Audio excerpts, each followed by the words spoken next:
Bonsoir à toutes et à tous. C'est un plaisir de vous retrouver pour votre journal et votre tour au sport de ce dimanche 2 février. Tout de suite, voici les principales informations que nous allons développer. 4 jours après l'incendie du hangar d'Agritech à FAA, de la fumée continue de polluer l'air du quartier à Tavararo. Face à ce problème, les habitants sont démunis. C'est un champion de surf qui témoigne. Après la dépression et les addictions, Tikanouy Smith a su se relever, devenir plus résilient. Il espère que son histoire pourra aider des jeunes en détresse. Eric Spitz a été fait commandeur dans l'Ordre national du mérite il y a quelques jours, décoré par Emmanuel Macron. Au Fénois, il doit gérer les pouvoirs régaliens de l'État et il faut dire que l'actualité est plutôt intense. Le haut-commissaire est notre invité ce soir. Avec lui, nous parlerons géopolitique, lutte contre les stupéfiants ou encore sécurité routière. Waltzing with Brando, le biopic est projeté en avant-première ce soir à la Maison de la Culture. Vous entendrez dans cette édition Billy Zane, l'acteur qui incarne le monstre sacré du cinéma américain. Gros programme pour le retour de votre tour au sport. La compétition du jour, c'était le Varroa Swim Run de Tautira, la première édition de la course des rois. On ira à Paris aussi pour les championnats de France scolaires d'aviron. Des élèves de Papara y ont participé. Et puis rencontre avec le champion olympique de surf Kaoli Vast qui vise le WCT à la fin de la saison. Tout cela sera retrouvé dans le Tour Sport en seconde partie de journal avec David Chong. C'est un arbre gigantesque qui surplombe un grand parking de la capitale. Le bagnon de Tarahoy a traversé les générations et son histoire vous sera racontée dans votre Fénois d'avant à la fin de cette édition. Merci d'être avec nous 4 jours après l'impressionnant incendie de l'entrepôt d'Agritech à FAA. Les habitants du quartier Tavararo sont en colère et se retrouvent démunis. Des fumées continuent de se dégager de la zone et rendent le quartier brumeux, à tel point que l'air pollué par des produits chimiques, du bois et du plastique est devenu irrespirable. Les détails avec Mélissa Chong et Hubert Liao. Ce bébé a tout juste 1 mois. Pourtant, ses petits poumons sont déjà mis à rude épreuve. Sa maison est à quelques dizaines de mètres de l'entrepôt d'Agritech, d'où se dégagent toujours des fumées toxiques, irrespirables, 4 jours après l'incendie. Le soir, on le sent très bien. Ma chambre est positionnée à l'arrière de la maison. Le soir, tu sens, parce que ça fait avec la brume et tout, dont on appelle le houpé. Quand ça vient, tu ressens bien dans la maison, d'ailleurs, dans tout le garage. Si les maisons à proximité ont été évacuées la nuit de l'incendie, il faut bien revenir chez soi. Problème, l'environnement est devenu insoutenable. En fait, en ce moment, ce n'est vraiment pas du tout agréable de vivre dans la maison. Avec la fumée, l'odeur, tout ça, c'est vraiment insupportable. On est obligé de tout jeter, tout ce qui est alimentaire. Et puis les vêtements aussi, c'est tout imprégné de cendres. Les braises continuent d'alimenter cette fumée. Depuis mercredi, les pompiers sont appelés chaque jour pour intervenir sur les lieux du sinistre. Ce matin, on a reçu un appel de la gendarmerie comme quoi il y a des habitants qui sentaient une odeur de plastique et de la fumée sortant d'ici à Agritech. Voilà. Du coup, ce matin, de toute façon, on allait passer pour faire une surveillance après les feux. Et qu'est-ce qu'il en est? Il y a des petites fumées, des petits points chauds encore qui sortent. Donc c'est pour ça que ce matin, on est venu faire un déblai et un noyage. Ce sont des fumées toxiques pour les habitants aux alentours? Oui. À partir du moment qu'il y a des fumées, c'est toxique. Les habitants restent dans l'attente de connaître l'impact de ces fumées sur leur santé, sans oublier la pollution due au ruissellement d'eau qui finit directement dans le lagon.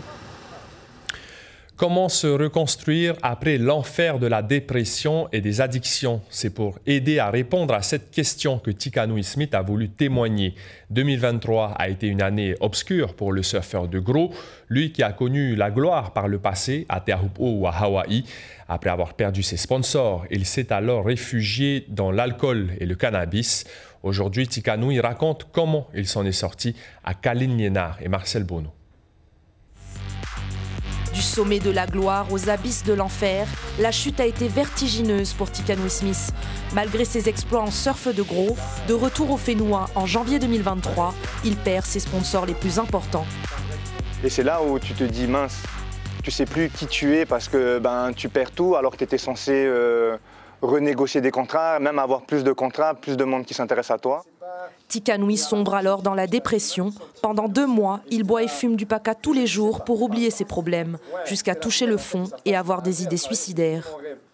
Et ce déclic, le matin quand je me suis réveillé, j'étais là, il y a ma famille qui compte, il y a ma copine qui est là, il y a l'amour de tout le monde, je ne peux pas être égoïste et penser qu'à moi et disparaître comme ça. Par amour des siens, il se reprend en main et s'exile à Tikehau pour 1 mois auprès de sa mère et de son frère. Un retour aux sources salutaire. Tikanoui décide alors d'entamer une thérapie et consulte plusieurs psychologues.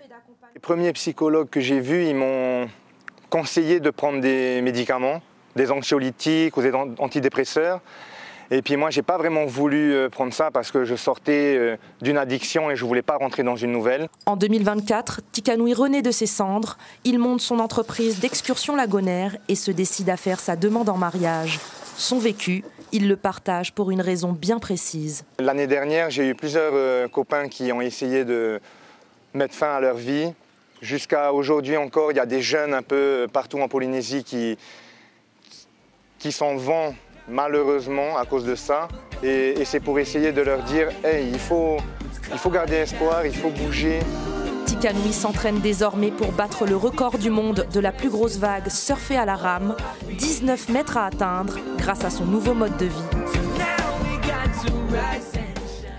Il a été fait commandeur dans l'Ordre national du mérite il y a quelques jours à Paris. Cette promotion du haut-commissaire de la République en Polynésie qui vient récompenser son action au service de l'État et notamment en Polynésie. Bonsoir Eric Spitz. Bonsoir. D'abord une réaction sur cette décoration reçue des mains du président de la République. Qu'est-ce que vous avez ressenti? À quel accomplissement de votre carrière vous avez pensé? Bon, ça a été un moment important pour moi et en plus de ma famille et de mes amis, j'ai tenu absolument à associer la Polynésie pour qu'il y ait aussi la Polynésie à cette cérémonie. Donc j'avais invité le président de la Polynésie, le président de l'Assemblée, l'ancien président Édouard Fritsch et l'ensemble des parlementaires et tous ceux qui étaient à Paris ont répondu présent. La cascade de réactions, maintenant on va parler de l'actualité, les réactions suite au rapprochement du Tavini Huiraatira avec le groupe Initiative de Bakou. On a entendu Manuel Valls s'exprimer et taper du poing sur la table. La réponse de Moetai Broderson dans nos journaux, puis d'Oscar Temaru qui persiste et signe. Qu'est-ce que vous dites, vous, aux indépendantistes qui s'entêtent à collaborer avec l'Azerbaïdjan? Moi, je dis qu'il y a 2 choses. Il y a la gestion du pays et il y a la revendication légitime par un parti que je respecte, le Tavini, d'avoir un référendum d'autodétermination. Les 2 choses sont différentes. Moi, je travaille avec le président du pays, sur les affaires du pays, dont j'ai beaucoup entendu parler pendant la dernière campagne électorale sur les sénatoriales. Je pense au logement, à la vie chère, à l'emploi, à la santé. Et nous travaillons donc avec le président du pays à construire aussi 2 autres piliers de l'économie polynésienne, à côté du tourisme, le numérique et puis l'économie bleue, la mer. On peut travailler sereinement malgré ces combats idéologiques en parallèle? Oui, je crois que le président Broderson l'a souligné, les relations entre l'État et le pays depuis son nouveau mandat sont d'excellente qualité et ça n'interfère pas du tout sur les différents sujets que l'on traite. Encore une fois, il y a l'administration du pays et il y a la revendication d'un parti politique qui est sans doute légitime de son point de vue et que je ne commande pas. Une revendication même de la majorité à l'Assemblée qui a adopté une délibération à la fin de l'année dernière pour faire cesser la violation du droit du peuple polynésien à l'autodétermination au sens de la Charte des Nations Unies.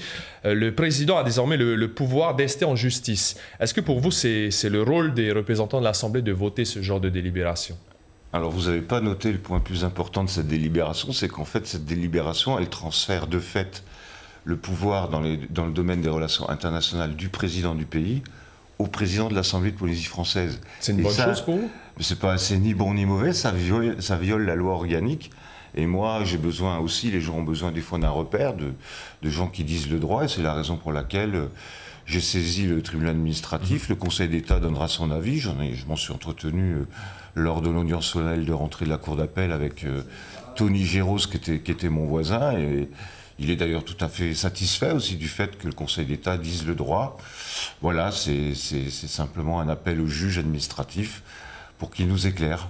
Parlons de l'AIS désormais, monsieur le haut-commissaire. On n'arrive toujours pas à lutter efficacement contre le trafic et les peines pour les trafiquants d'AIS ne sont pas assez sévères. Et ça, c'est Moetai Broderson qui le dit. Est-ce que vous rejoignez son point de vue? Non, moi je respecte la séparation des pouvoirs. Hein. Vous savez, je ne commente pas ce que font les juges. Ce que je peux simplement vous dire en ce qui concerne l'ICE, c'est que nous avons une coopération internationale dans le domaine de la lutte contre les drogues dures, l'ICE et la cocaïne. Nous avons fait une réunion de tous les Coast Guard du Pacifique en décembre dernier. Et cette réunion, elle a payé puisque nous avons intercepté, grâce aux renseignements donnés par les Australiens, un navire avec 560 kg de cocaïne. L'avenir, c'est la coopération internationale. Nous sommes quand même plus un lieu de transit qu'un lieu de destination. Notre marché est trop petit et n'intéresse pas forcément les gros trafiquants de drogue. Mais j'ai demandé à mes services, en tout cas, de faire de la saisie des avoirs criminels une priorité en 2025. Nous avons déjà saisi en 2024 1,3 milliard d'avoirs criminels, des voitures, des maisons, dont une partie va d'ailleurs être vendue aux enchères dans les semaines qui viennent. Et nous allons vraiment mettre la priorité là-dessus parce que c'est ce qui fait le plus du mal aux trafiquants, c'est de taper au portefeuille. Oui, là, on parle vraiment de répression, mais pour l'accompagnement au niveau social, on l'a vu il y a quelques jours, une fédération citoyenne s'est établie. On a l'impression quand même que le pays botte en touche quand il s'agit d'aider. À quand une vraie collaboration, un vrai partenariat entre l'État et le pays pour aider les familles? Alors, bon, vous savez, nous, ce qui nous reste essentiellement, c'est la répression. L'AIS ne doit pas être aussi l'arbre qui cache la forêt du Paca-Lolo.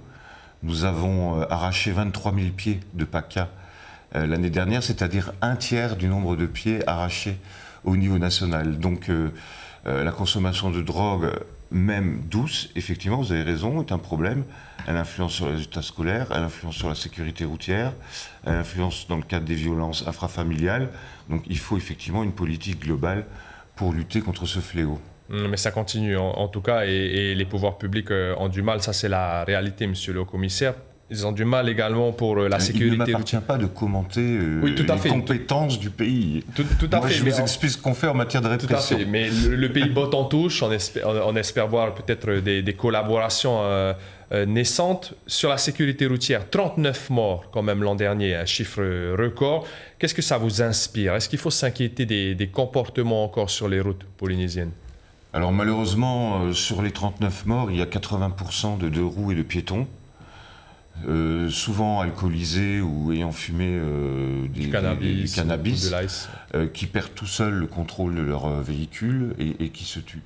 Donc je pense que la priorité véritablement pour l'année 2025, ce sera les deux roues. Nous avons organisé un séminaire de la sécurité routière en novembre. Il y a aussi un certain nombre de mesures qui relèvent de la loi de pays qui pourraient être prises de manière à renforcer la sécurité de nos concitoyens qui roulent en deux roues. Bon, ici, il y a du verre, donc je ne vais pas toucher du bois, mais en tout cas, au mois de janvier, pour l'instant, nous n'avons aucun mort. J'espère que ce commentaire ne portera pas malchance pour les semaines qui viennent. Merci beaucoup, monsieur le haut-commissaire Eric Spitz, d'avoir répondu à nos questions ce dimanche soir. Merci encore. Bonne soirée. Direction maintenant la Maison de la Culture, l'avant-première du film Waltzing with Brando. C'est ce soir au FIFO. Ce biopic américain tourné en grande partie au Fénois raconte la période 69-74 quand l'acteur Marlon Brando avait fait l'acquisition de Tetiaroa. Il s'était mis en tête d'installer sur son atoll une retraite écologique. Cette comédie est portée par l'acteur Billy Zane, dont la ressemblance est bluffante avec le monstre sacré du cinéma. Nous rejoignons tout de suite Suliane Favnek, qui est à ses côtés, à la caméra Mélissa Chong. Oui, bonsoir Maroki. Je suis effectivement devant le Grand Théâtre de la Maison de la Culture où s'est déroulée la projection, l'avant-première du film Waltzing with Brando de Bill Fisherman. Et je suis effectivement aux côtés de l'acteur principal, Billy Zane. Billy Zane, Yaorana. Yaorana. Merci d'être avec nous. Première question, vous avez travaillé avec des équipes locales, des comédiens, des techniciens. Quelle est votre expérience? Nous avons été très surpris par la qualité des gens qui ont été recrutés. On a eu vraiment des choses beaucoup plus intéressantes et bien meilleures que ce à quoi on s'attendait. On était ravis, ce sont vraiment des gens qui ont été exceptionnels, autant les acteurs que les techniciens. La transformation de Marlon Brando, de vous en Marlon Brando, est très impressionnante et a été vraiment saluée par les critiques. Comment vous avez fait? La seule façon de me mettre à la place de Marlon Brando, c'était d'imaginer comment lui aurait réagi dans les situations dans lesquelles j'ai été confronté dans le film. Il a fallu être très relax et surtout pas stressé, un peu comme si on n'en avait rien à faire, ce qui n'était pas du tout le cas de Marlon Brando, au contraire, parce qu'il était très impliqué, mais il fallait avoir ce côté plutôt relax pour approcher le personnage. Du coup, on va revenir justement sur Marlon Brando et sa relation également à la Polynésie et à Tetiaroa. Quel a été, vous, votre sentiment sur cette relation de Marlon Brando en particulier? Je pense que ça représentait vraiment quelque chose dont il avait très envie et très besoin, qu'Hollywood ne pouvait pas lui fournir ni lui donner. Donc l'authenticité, la joie et l'amour dans toutes ses formes d'expression. Le plus intéressant était bien évidemment les témoignages qu'on a réussi à recouvrir, c'est-à-dire les gens qui ont travaillé avec lui, les membres de sa famille, etc. Qui avaient évidemment une compréhension du milieu et de la société à cette époque en Polynésie. Thank you very much, Billy Zane, to be with us. Thank you. Voilà, donc Maroki, on a eu l'honneur d'avoir Billy Zane avec nous ce soir. Notons qu'il y a une 50aine de Polynésiens qui ont participé à ce film, entre comédiens et équipe technique. Une belle démonstration donc, de nos talents du Fénois. Il sera question du 22e FIFO demain matin en radio. Laura Théron, la déléguée générale du FIFO, sera l'invité café de Corinne Tehitia dans le journal de 7 heures. Le Salon du tourisme a fermé ses portes aujourd'hui et d'après les organisateurs, il y a eu une fréquentation record. Près de 27 000 passages ont été enregistrés durant les 3 jours d'exposition, un excellent ratio. Rappelons que cette 34e édition a réuni près de 300 exposants.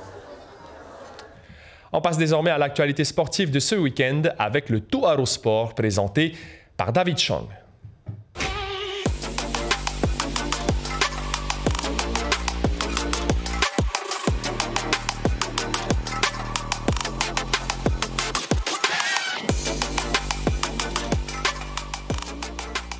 Bonsoir à tous, on commence cette édition à Tautira. C'est là que le swim and run du club Varua s'est déroulé ce matin. Au programme 2 parcours, le premier de 8 km et le second de 13 km. La compétition se fait par équipe de 2. Au total, 95 duos se sont alignés sur la ligne de départ. Prêts à mouiller leur basket, Cédric Van et Thomas Lubin ont confirmé leur place de leader dans la discipline. Arihue Tif Afana et Raihei Nadjarian.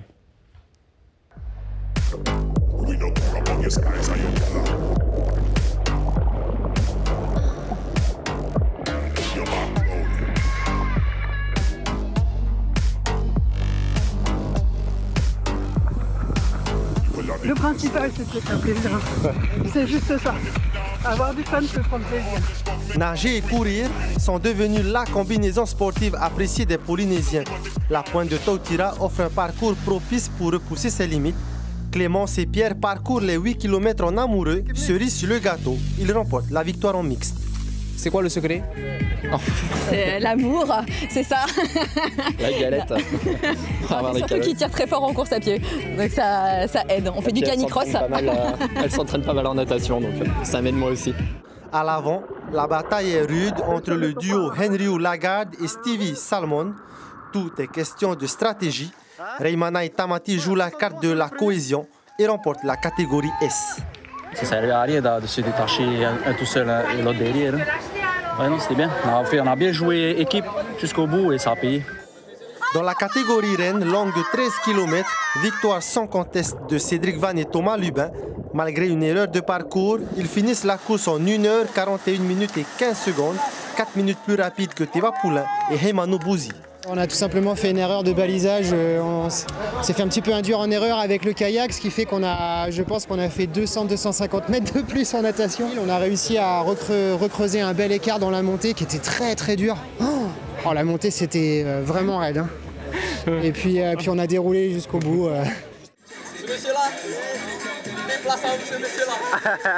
Après l'effort, le sourire se lit encore sur les visages. Aujourd'hui, 95 équipes ont encore prouvé que le sport est un booster physique et moral. Cette semaine, il y a eu aussi une médaille d'or remportée en BMX à l'étranger de la boxe éducative pour une reprise du calendrier en douceur et la fédération de VA qui a tenu son assemblée générale. Hubert Yao. En Nouvelle-Zélande, le jeune Kalani Helm a remporté la médaille d'or aux Océania de BMX dans la catégorie des 9 ans, une première pour un enfant du Fénois. Il réalise cette performance après seulement 14 mois de pratique. La Polynesian Boxing Association organisait vendredi soir sa première soirée de boxe éducative et amateur de pré-combat réunissant 26 jeunes athlètes de 10 à 16 ans. Une soirée qui se faisait en l'absence de certains athlètes de la fédération qui ont fait de beaux résultats à l'étranger. On avait plusieurs boxeurs qui étaient au championnat de France et il y a Heyari May, bien sûr, qui nous ramène un titre de champion du tournoi de France. Ensuite, on a également nos championnats de France cadets juniors. On a 3 jeunes qui participent. Et Temayana Izal qui a été vice-champion l'année dernière, Atiu Hevini qui a été champion de France et Hiniro Nina qui participe au championnat de France qui vont se dérouler la semaine prochaine. Prochain gros objectif pour la fédération, c'est l'organisation de ces Océania au mois de juin. 20 pays d'Océanie sont attendus avec un prize money de 2 500 000 francs. Comme toutes les années, la Fédération tahitienne de VAA dresse le bilan de l'année précédente et présente ses projets pour l'année à venir dans son assemblée générale. Un nouveau calendrier de VAA est ainsi proposé aux rameurs pour l'année 2025 avec en élément phare et inédit le Havakinui VAA Sprint. Remotiver nos athlètes parce que beaucoup ne font pas tellement de la vitesse, ils sont plus casés sur les courses de marathon. Et là, avec le comité et la fédération, nous allons mettre en place cette course et tous les ans. Donc on aura un début d'année avec les championnats de Tahiti en vitesse, le championnat Polynésie et le fameux sprint après le Grand Hawaii Nui. La 21e édition du championnat du monde de vitesse aura lieu à Singapour en 2026. Direction Paris pour la fin des championnats de France d'aviron indoor. Dernière épreuve pour les lycéennes et lycéens de Papara. Un relais mixte de 8 fois 250 mètres avec toujours des étoiles dans les yeux. Le reportage sur place de Nicolas Bouige. Une grande salle parisienne transformée durant 3 jours en temple de l'aviron indoor. Ils y étaient, ils l'ont vécu, inexpérimentés peut-être, mais séduits et surtout motivés. C'est différent du sport de Polynésie. Il y a beaucoup de concurrents, les étapes sont très différentes et c'est surtout ça booste beaucoup. Dernière épreuve, un relais mixte. Il faut tout donner encore une fois et malgré l'épuisement. Très dur parce que c'est quand même difficile de gérer 250 mètres en 2 fois et il faut courir en même temps. C'est pas donné à tout le monde. Il faut vraiment s'entraîner.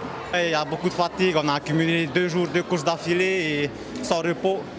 Là, on termine cette course et on a réussi quand même.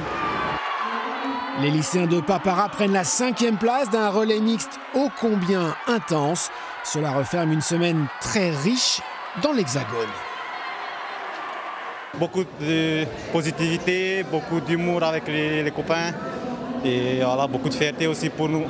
Je voulais remercier le lycée Toyano Le Gaïc de Papara avec les 2 professeurs M. Chiaye et M. Tavé, de nous avoir permis de participer à cette course, ainsi que toute la famille et plus précisément Kevin Scott de nous avoir entraînés malgré les difficultés qu'il a eues. Les Polynésiens ont déjà pour objectif de revenir l'an prochain, histoire de revivre la même aventure, mais avec un meilleur entraînement, seul impératif, remporter une nouvelle fois les sélections scolaires de Polynésie. Cette année, il participera aux compétitions de surf en tant que champion olympique. De retour au Fénois, Kaoli Vast est revenu faire le plein d'énergie avant la nouvelle saison. Il n'a qu'un seul objectif, se qualifier pour le WCT, le circuit professionnel de surf. Quel est son état de forme et son état d'esprit? Heyari Tahiata et Mirko Vonfo l'ont rencontré. Le commentaire est signé Arihue Tef Afana. Cette année, Kaoli surfera en or. À l'avant de sa planche, un autocollant aux couleurs de sa médaille olympique, un titre qui le suivra pour les 4 prochaines années. C'est un boost, c'est quand même rare de pouvoir commencer avec un aussi bon résultat. Maintenant, il va falloir assumer et prouver que voilà, c'est pas un coup de chance, donc un peu de pression aussi.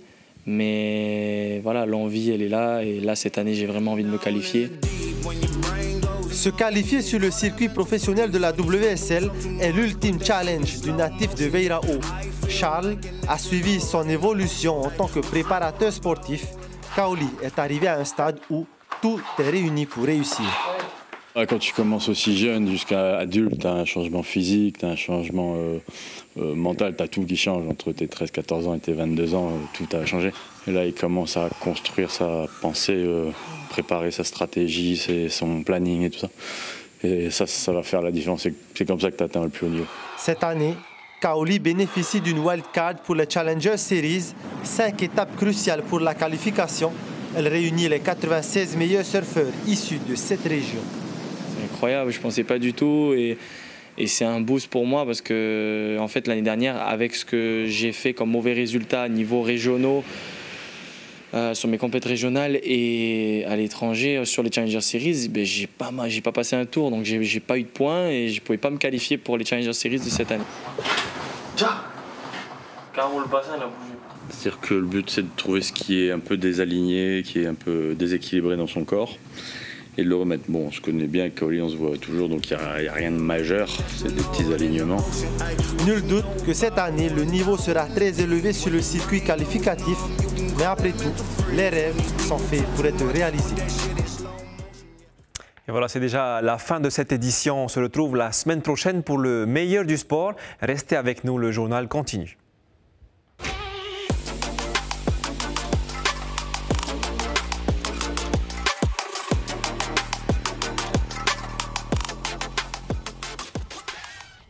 Merci David Chang, merci également aux équipes du Touaro. Comme chaque dimanche, on finit cette édition avec la rubrique des archives. Ce soir, on s'intéresse à l'histoire du vieux bagnon de Taraheuil. L'arbre est toujours là, il a traversé les générations et son histoire, c'est Evar Apoto qui nous l'a raconté en 2009.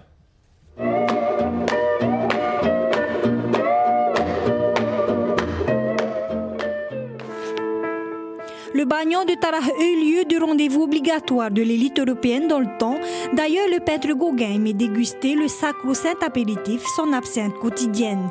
Loulou Lecaille a eu le privilège de siroter de la grenadine sur la plateforme de bois, construite à 2 mètres de hauteur dans les branches. Invité par son oncle, qui était alors conseiller auprès du gouverneur dans les années 29 à 30. Il n'y avait pas de bar là-haut. On servait les consommations. Il y avait ici en retrait simplement disons un petit bar, si on voulait dire, abrité, et alors le maître d'hôtel, disons, apportait les consommations là-haut. Et il n'était pas couvert, ce balcon. Hein. C'était ensemble tout le feuillage là qui lui donnait sa fraîcheur. Et puis, quand il y avait tant de pluie, on allait prendre le pot dans le petit bar d'à côté. Là. Jean-Baptiste Serron Jérusalemi est né en 1921. À cette époque, l'arbre y était déjà. Le célèbre bagnon de la place Taraheuil est un mystère, mais Serron Jérusalemi pense que l'arbre a été planté par Raoul Victor. Le fils, c'est celui que l'on appelait de son surnom Kola Raoul. Kola Raoul devait tenir ce cercle bougainville qu'il y avait au bagnon. Comme le grand-père faisait dans la botanique, dans les plantes, il faut croire que c'est lui qui a dû planter ce bagnon. À l'époque, Serron Jérusalemi était jeune. Il n'a pas eu l'occasion de connaître le cercle colonial. C'était un milieu privé. Il est fréquenté par des notables de papeterie, par des fonctionnaires, des chefs de service. Hein. C'était pas le petit tétouanier qui était là. Le petit coin de paradis d'Anton a laissé place au bitume, un arbre chargé d'histoire et témoin d'une époque révolue. Et le bagnon est toujours là. L'information principale de ce dimanche soir, 4 jours après l'impressionnant incendie de l'entrepôt d'Agritech à Fa'a, les habitants du quartier Tavararo sont en colère et se retrouvent démunis. Des fumées continuent de se dégager de la zone et rendent le quartier brumeux, à tel point que l'air pollué par des produits chimiques, du bois et du plastique est devenu irrespirable. À la une du quotidien Tahiti Info, demain, lundi, à Aroué, le pari bio de la bouteille compostable. Dans votre petit écran ce dimanche soir, 2 épisodes de la série Le Serpent, après ce journal, puis à partir de 21h30, le documentaire Hitler-Staline, le choc des tyrans. C'est la fin de cette édition. Merci de votre fidélité. Je vous souhaite une excellente soirée et une très belle semaine. On se quitte sur les meilleures images de sport du week-end. À demain et prenez bien soin de vous.